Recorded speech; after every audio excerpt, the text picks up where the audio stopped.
Indian military বর্ডারে তো আমাদের সুরক্ষার জন্য নিজের প্রাণ বলিদান দিয়ে দিচ্ছে, কিন্তু আমাদের দেশের ভেতরে, আমাদের রাজ্যের ভেতরে কী চলছে সেটাও একটু জেনে নেওয়া দরকার। চলেন আপনাদেরকে দেখাই কি হচ্ছে আমাদের মালদা ডিস্ট্রিক্টের মতিবাড়ি এলাকায়।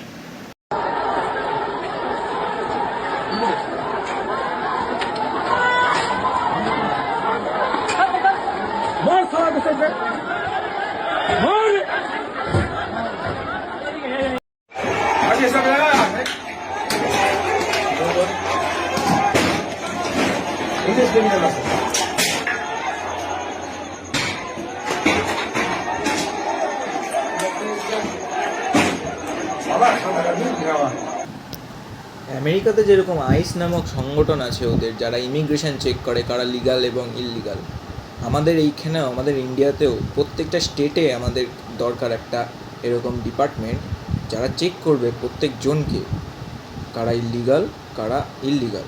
যেরকম হাজারো হাজারো পাকিস্তানি ধরা পড়েছে, হাজারো হাজারো বাংলাদেশি ধরা পড়ছে, সেরকম যে কোথায় কারা লুকিয়ে আছে আমরা কিচ্ছু জানি না। ইন্ডিয়ান গভর্নমেন্টকে আমার একটাই রিকোয়েস্ট যে যত তাড়াতাড়ি সম্ভব এরকম একটা ডিপার্টমেন্ট তৈরি করা হোক এবং যত তাড়াতাড়ি সম্ভব এটার ওপর কাজ শুরু করা হোক, কারণ এটা একটা internal threat. Let's join together and spread the news. যেন আমি শ্রেষ্ঠ, শুধু আমি সঠিক, কেবল আমি সত্য।